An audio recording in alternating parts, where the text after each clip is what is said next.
Small introduction about Suresh sir. He is one of my mentors, uh, one of the senior psychologists who has served in the SSB boards for 12 years, which is, I don't know, is there any other psychologists who have served more than that? Sir was a gunner by specialization in Navy, served for 32 odd years. He's retired and enjoying his civil life with his family. One good thing is that he have been in almost all the boards across the SSB boards across the country and have seen more than 10,000 odd candidates in the SSB boards.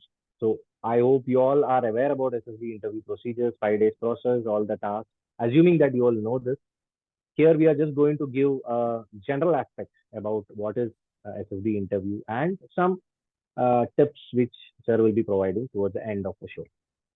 So without wasting our time, so warm welcome to our show, which we have been conducting almost every weekend.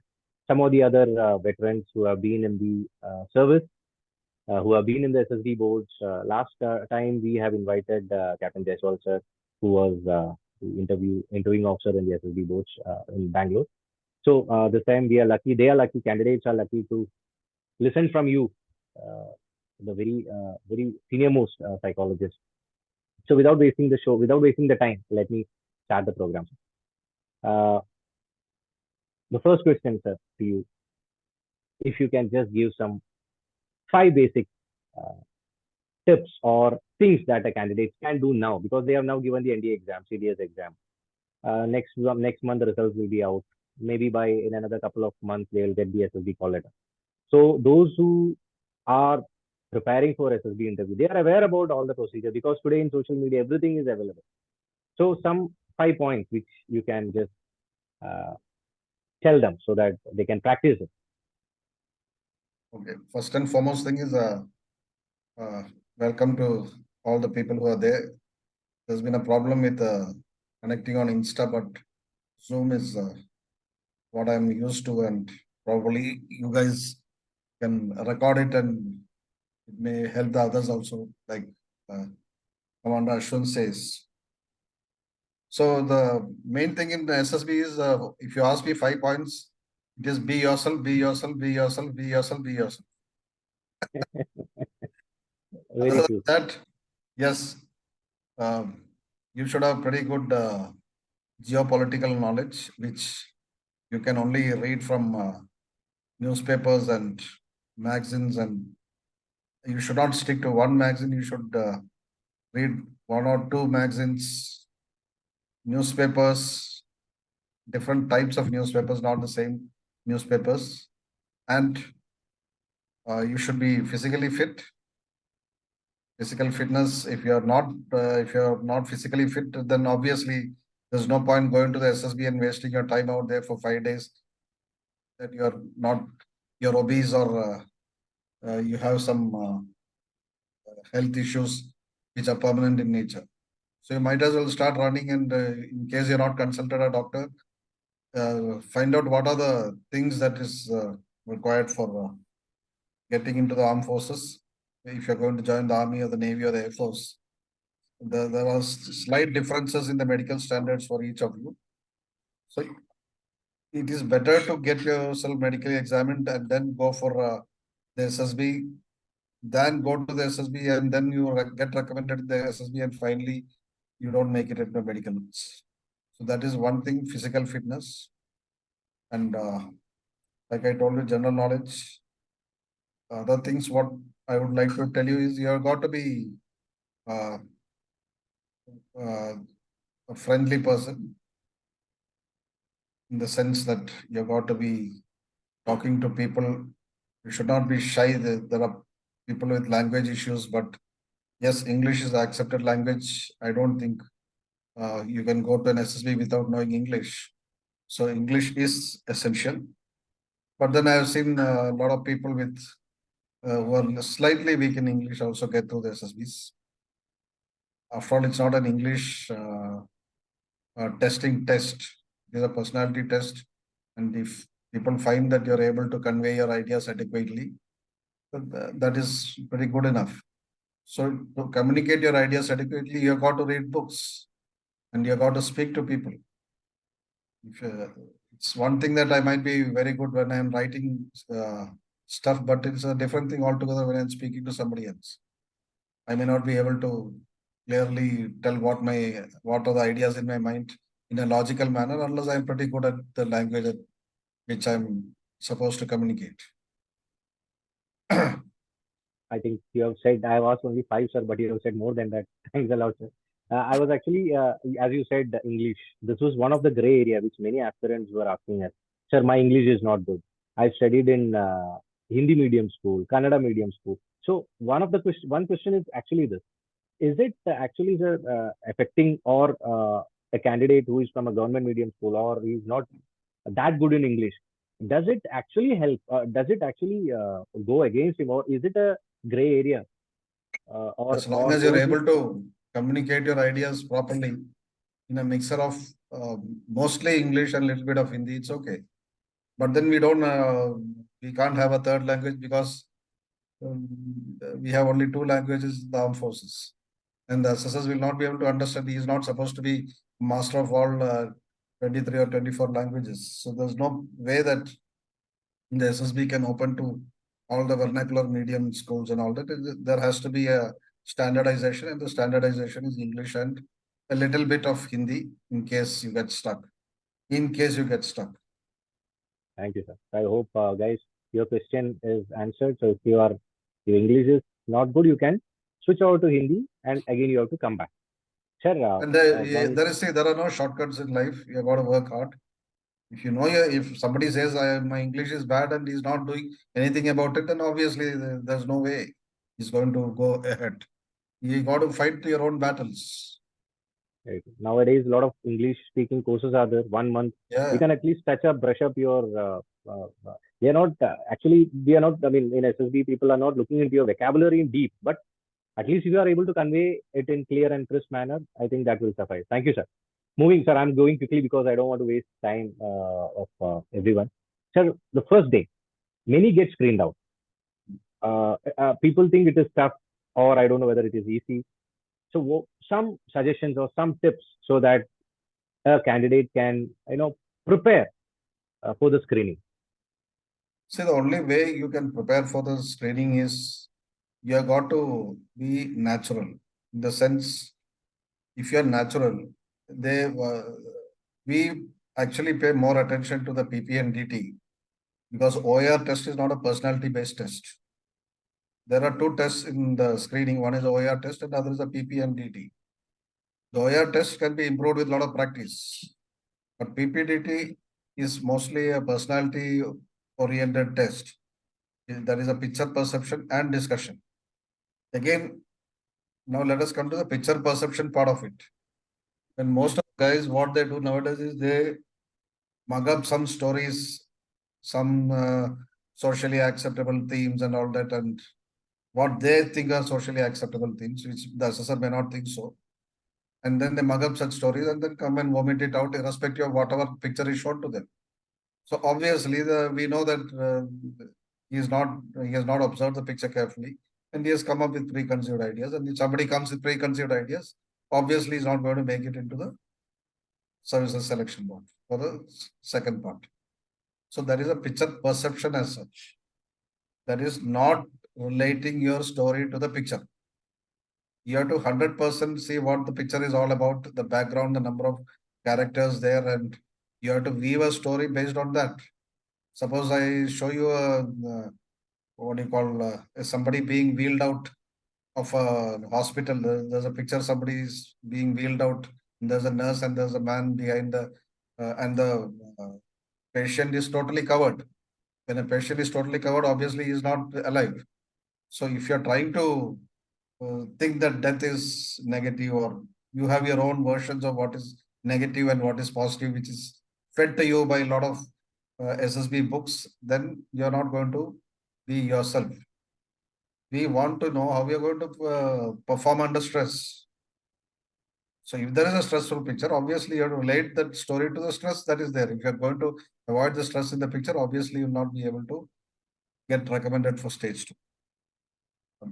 It's basically more of observation and weaving a story around the picture. That is one thing. And second is a discussion phase. Okay, you've written a good story, but then you have got to discuss it also with the group. So each of you who have written a story of their own should tell the story to the group. And when you tell your story to the group, you have to make eye contact and not look down and look sideways. You have to look at the people around you. You are going to narrate the story to the people who are with you. Okay. The first guy would tell his story. The first guy is tense. Then the second guy knows that he is the one who is going to speak next. So he doesn't listen to the first guy. So these sort of stresses are always there. But then you got to overcome these stresses. You got to listen to what the people are saying so that you will be able to. The second part of the discussion is you have to come to a consensus. You cannot come to a consensus unless you listen to the stories of the other people. There are a lot of guys who says I strongly agree with chest number 2, 3, 4. That is not the way to go about it. If you are agreeing with anybody, you are a follower. That means you don't have your own ideas. It's okay, you can agree to a couple of points of this, but it's not necessary that you have to agree with every Tom, Dick, and Harry, because at the same time, you should not get into an argument with the other people. There is a way of, it's a discussion, it's not a fight that you have to prove yourself. And also another thing that I noticed is people try to shout. This is a typical of guys who come from coaching academies. They try to shout their way out. Shouting doesn't help at all. The moment the guys start shouting, the assessors just say no. There's no way that guy is going to, if he thinks that by the loudest voice become an officer, he is mistaken. It's not the loudest guy who becomes an officer. It's a guy who has got ideas. And then you should be dressed properly. Your posture should be correct. You should not lean forward, backward, sideways, cross your legs. These are things obviously which are not acceptable. And you should be in a proper dress. It's not necessary that you have to wear tie or something. It depends on the climate of whichever SSB you're going. If it is a warm climate, open collar is good enough. If you're wearing, you have to wear shoes, and shoes should be polished. These are normal things when you go for any. Thank you, sir. Now, sir, since you have been there in the boards for 12 years, that's something really a long, long time. Now, so first day, wherein which a psychologist, everyone knows that you are not seeing the candidate, and candidates are writing all the 4 series tests in one stretch.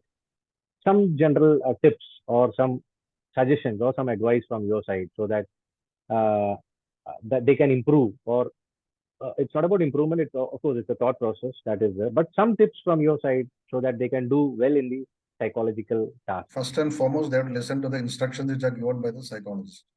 And not only the psychologist, by every assessor in the assessment. Instructions are very, very important. You have to follow the instructions to the T. When I said to the T, you have to be following exactly what the instructor is telling you to do. If I am asking you to write a story around the persons and situation in the picture, it has to be around the persons and situation in the picture. Now, each story will have what led to the situation in the picture, what is going on, and what is the outcome. Whether it is a GTO technique or the psych technique or the interview, you have to listen to the instructions carefully and you have to follow the instructions. If you are going with preconceived notions as to what you're going to do out there, obviously we will not be able to read your personality. If you're not able to read your personality, obviously we will not select you. So if you have to read your personality, you have to be yourself.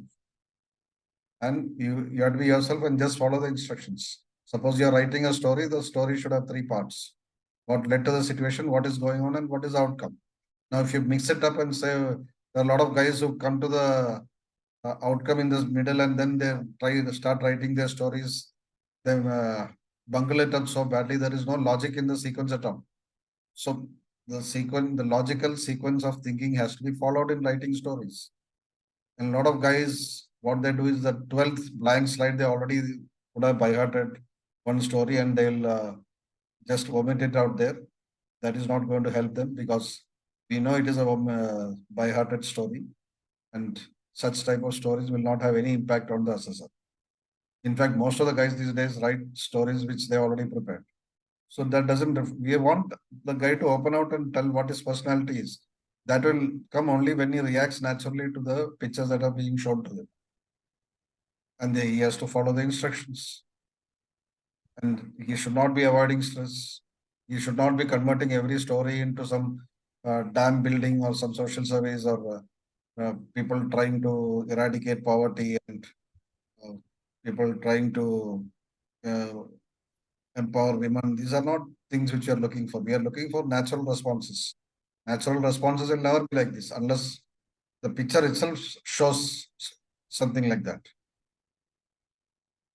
All right. If your picture shows that there is a social service thing going on, then obviously it is okay. But if it doesn't show anything, like I told you, if it is about a family scene and again you try to bring in some social concept there, it's not going to work out. It has to be based on the picture that is shown to you. A lot of times when I asked, these guys have written stories which are socially that with social themes, and when I asked them what did the picture say, then they said this is what the picture was looking like. I said, now does your story match with that? No, it doesn't match. Then I said, why are you writing that? Write what is coming naturally to your mind. There is no way of mugging up things and going out there and vomiting it, because that is not what we are looking for. You will definitely not yield any results. That is as far as the TAT is concerned. There's somebody who asked a question. That I'll just repeat that question. Is it okay if we inter if we introduce the problem to the story, sir? For example, picture showing shocking people. Picture shows. Picture showing shocking people. Maybe some shocking scenario or uh, It something has to like be I there. don't If know. it is shocking, it has to be shocking. Correct. You can't sort of deny that shock there. No. If you deny the shock there, obviously you're trying to You hide avoid. something. Okay. Correct. Sure. You were Wha- There's nothing called problem and solution and all that. It is just that the picture shows you something, and if it is a picture which invokes sadness, sadness has to be projected. correct. We are not looking for machines to run the armed forces. We are looking for normal human beings who have normal emotions. And when they interact with their men, they're supposed to be alive to the feelings of the people around them. So, is it coming out or not coming out is what we are seeing. Somebody comes, if as an officer, if somebody comes to you with a problem and you don't listen to his problem at all, and you start just because you're in a position to give him a danda, you just give him a danda and said no, he wants leave because his wife is serious or something, and you will say no, no, you can't go and leave because I've got the power not to grant him leave. Is that the type of officers we are looking for? We are not looking for such type of officers. We have got to be empathetic to the feelings of the people around us. That empathy would automatically come in if you write stories which are normal. I mean, natural. So be as natural as you can. Okay. Anyway, so I think you were at WAT. You were continuing something. That message came in between. Yeah, see, WAT again is what? WAT shows your depth of knowledge, uh, depth of ideas. Now, where do ideas come from? Ideas come from observation. Ideas come from your experiences in life. If you're a guy who has spent most of your time in a room, you'll not be able to have a lot of experiences in life. But if you're a guy who has been playing games, who have been interacting with people, who have been debating in college and school, and who have been alive to the situations around the world, who have taken interest in some sort of sport, who have taken some interest in some sort of politics, who have got a habit of reading books. These are the places where ideas come from. There are a lot of guys who have this wrong concept that I will write 10 sentences for each word and I will try to practice words and making sentences. Now in the SSB, there are more than 10,000 words. Which are words are you going to practice? There is no end to it.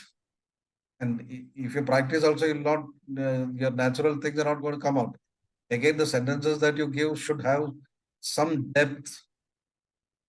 It's not that name. Suppose there is let's say a word called name. You say, my name is Suresh. How does it carry any depth of knowledge? It doesn't carry any depth of knowledge. So what would have been a better sentence? Name signifies the uh, what do you call anything. You can write anything other than that. My name is so and so. Name signifies what sort of a religion or thing you belong to. It should be more general in nature. Or if I say mother, my mother's name is so and so, how does it matter to the assessor what your mother's name is? My father's name is so and so. We are looking for something deep. Father is a head of the family, generally, isn't it? So these are the types of general things that you have to bring out, and that will come out only if you're alive to what is happening around you. So basically, keep your eyes and ears open. Uh, Even that when is, you're walking along the street, you'll get ideas. sir, But you have to open your eyes. And very true. But today's youngsters keep the headset and walk. That is the problem. no, even if you're watching only WhatsApp, you should not go into one sort of idea that is coming permanently on WhatsApp. So you see what are the various things you're gaining out of some messages, which can be good. Some G20 meeting has happened, something there. People, how Delhi has been decorated. So there are good things also coming on the social media. So you open your eyes to a good thing that come on the social media and discard other things. But uh, social media itself is not enough. You got to be working hard physically also. You got to be a team man. Only when you play games, leadership qualities come out, and those ideas will obviously come out when you start writing your sentences. Or it's a lot of insights into the psychological tasks which one can really improve upon. So when anybody, I mean, as a candidate, when you go and whether you're writing psychological tasks or whether interviews or whether it is GTO, always that fear or some type of anxiety or some type of tension always comes into candidate, whether he's going as a fresher or whether he's going as a repeater. Some input or some guidance, some advice wherein which these things like anxiety, fear, tension can be, he can get rid of it or he can overcome them. Some tips There for that. has, if you actually ask me, there has to be some amount of anxiety when you are going for a test. That anxiety is actually a driver that drives your emotions. See, if a guy doesn't have any anxiety, he becomes very, very casual in his approach. So even when you go for a normal exam, aren't you anxious about it? That some amount of anxiety should always be there, but not to the extent that it prevents you from performing your best. So that when you if you are having that sort of an anxiety, then you're stress prone. A stress prone individual will never be able to work in a fauji atmosphere. So you got to know about yourself. Yes, um, how to overcome it is you try to say, okay, I can do it. Yes, it is tough, but I can do it. It's tough. The whatever has been asked is tough, but yes, I can contribute to some extent.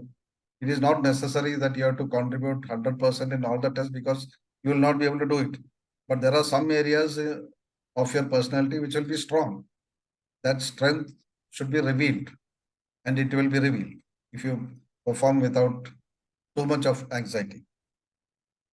See, we are looking for 15 OLQs. All the 15 OLQs are never there in one person. And we don't expect them to be there in one person. But there are some officer-like qualities which are very strongly there in some of the person that even if you're able to get that manifestations, it is good enough.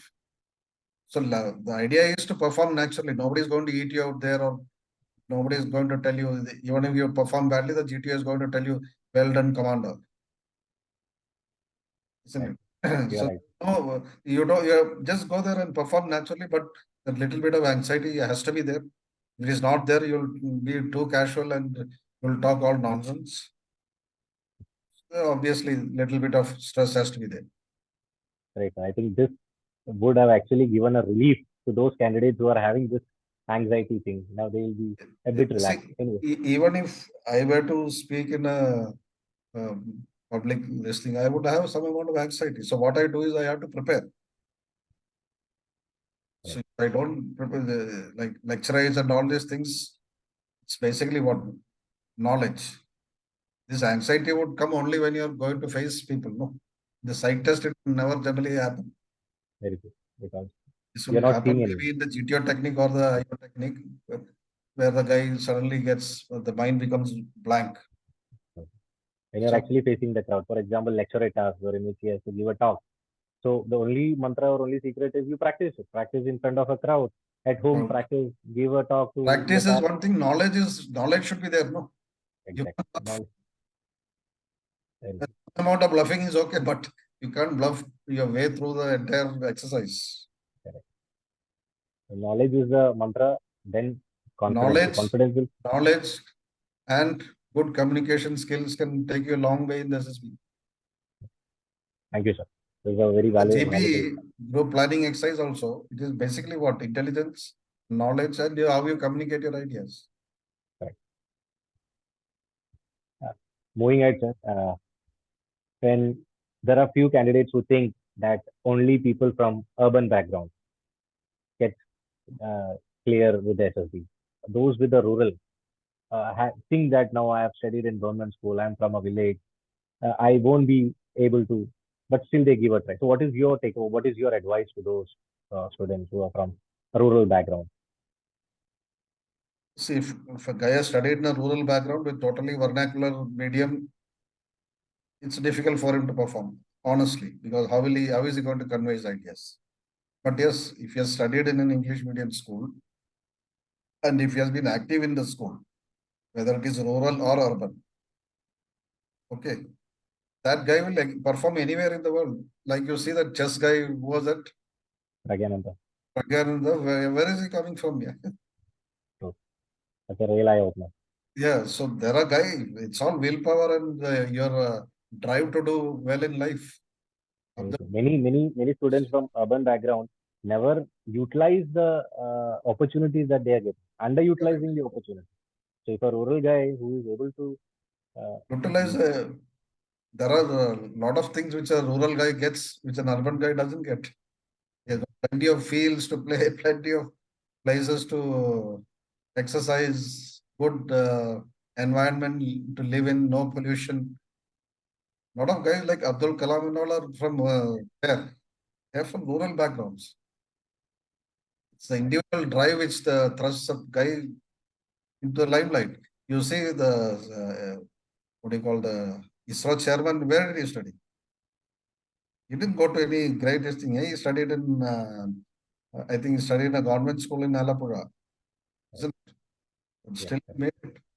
He was not from any IIT. He was from normal what do you call MES, no, which is a college there, engineering college.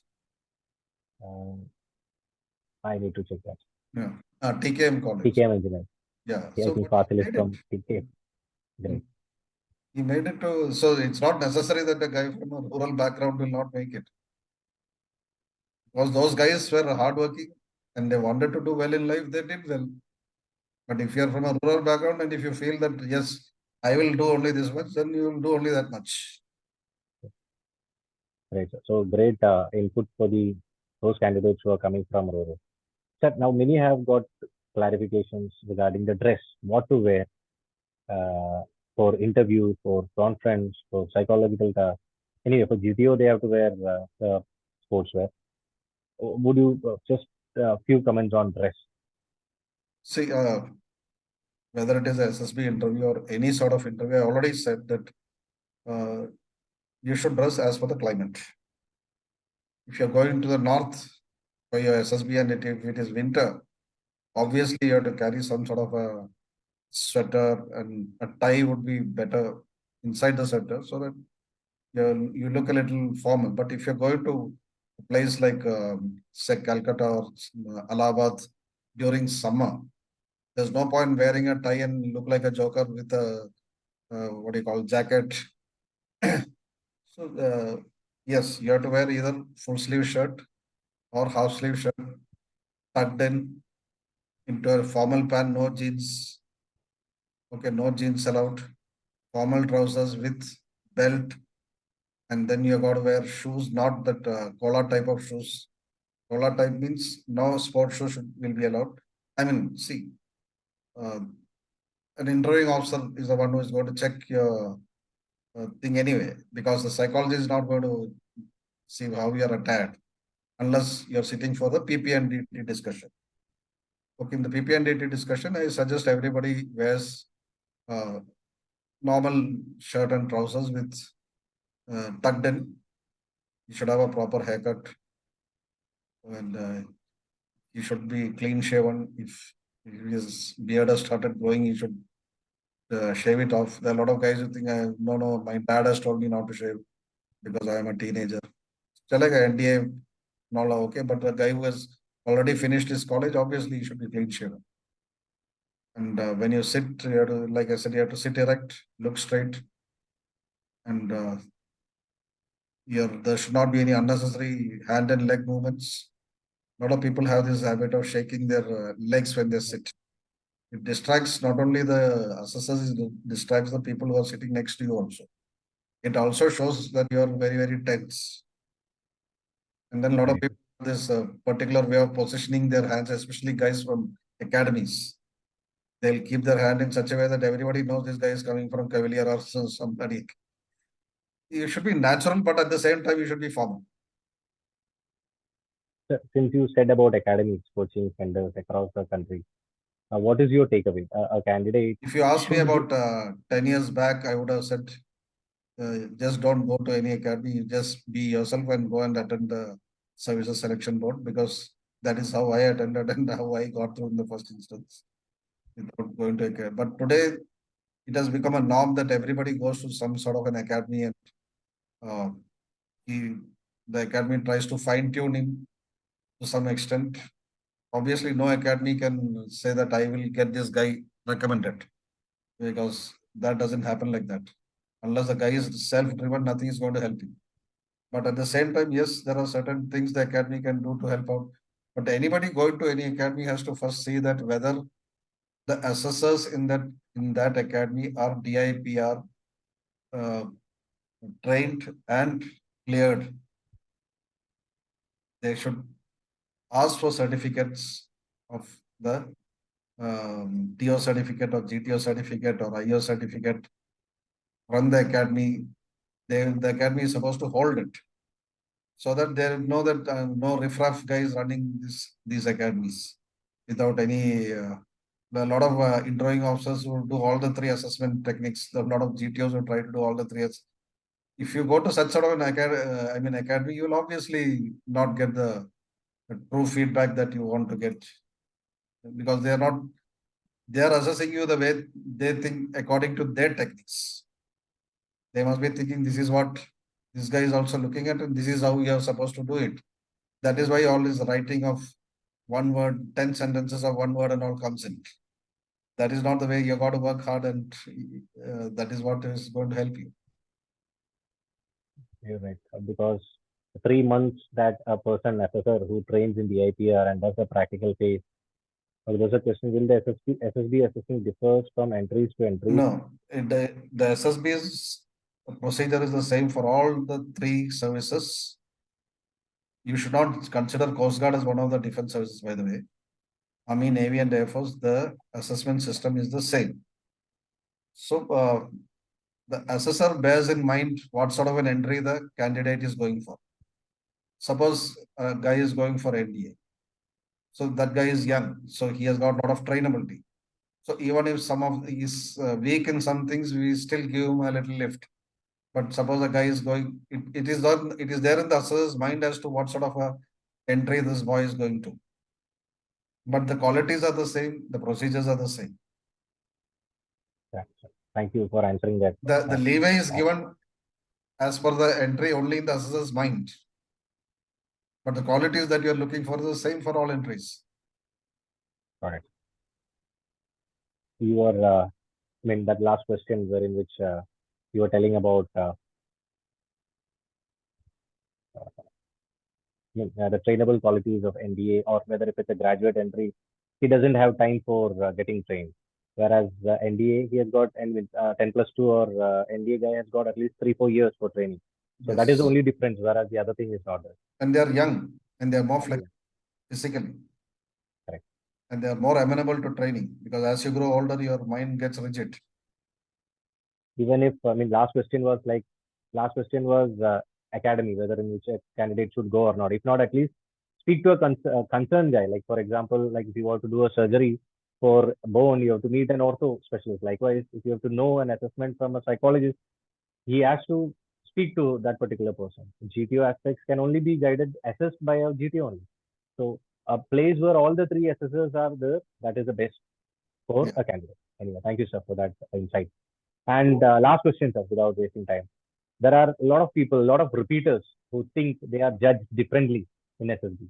What is your takeaway, or what is your tip towards those who are repeaters? There are 10 times repeaters, 12 times repeaters. So what There is are, your... if you actually ask me, uh, a guy who is a repeater, if he's failed in the NDSSB, okay, if he is not recommended in NDSSB, and then he does his graduation, and after 3 years, after 3 or 4 years, he goes for, after graduation, he goes for the SSB again. So in this 4 years, his personality has changed a lot.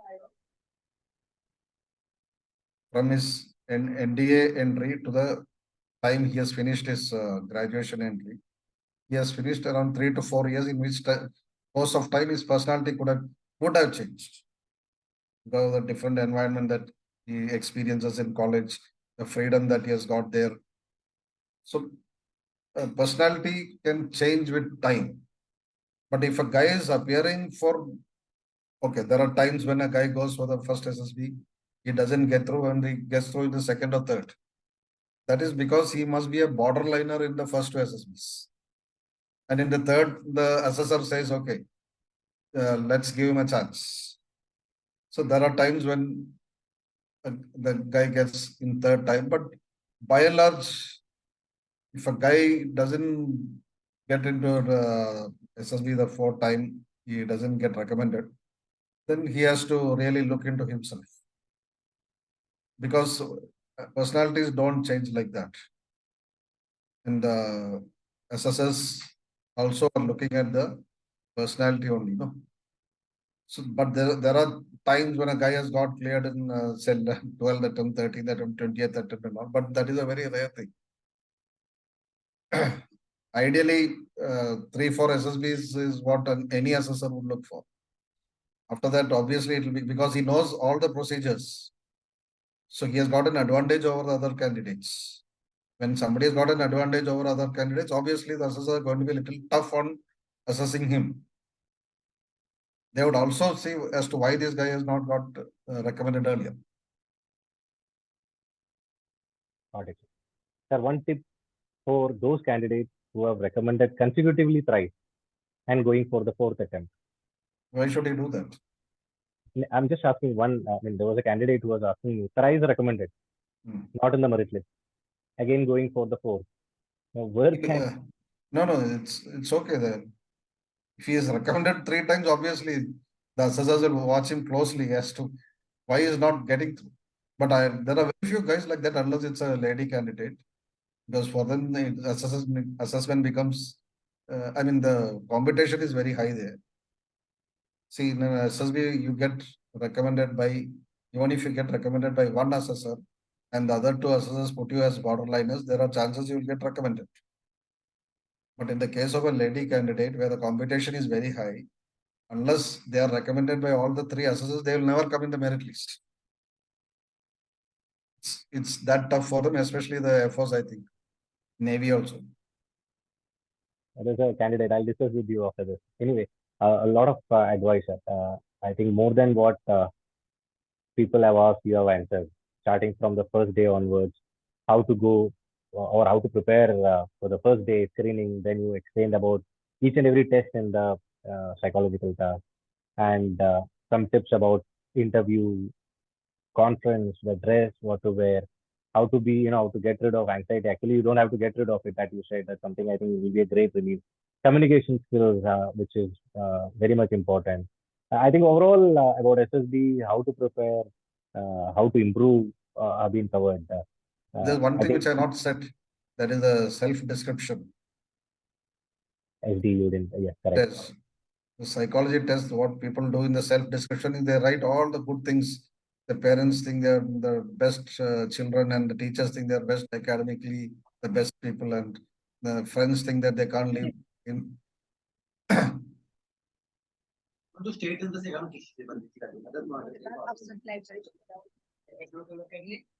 Ashwat,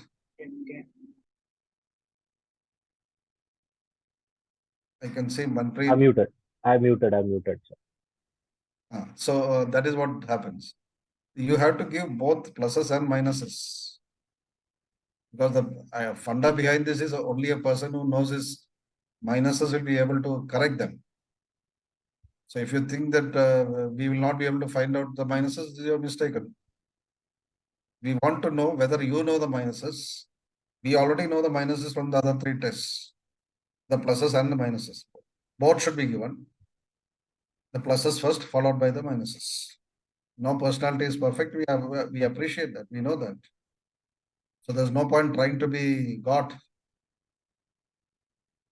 Right.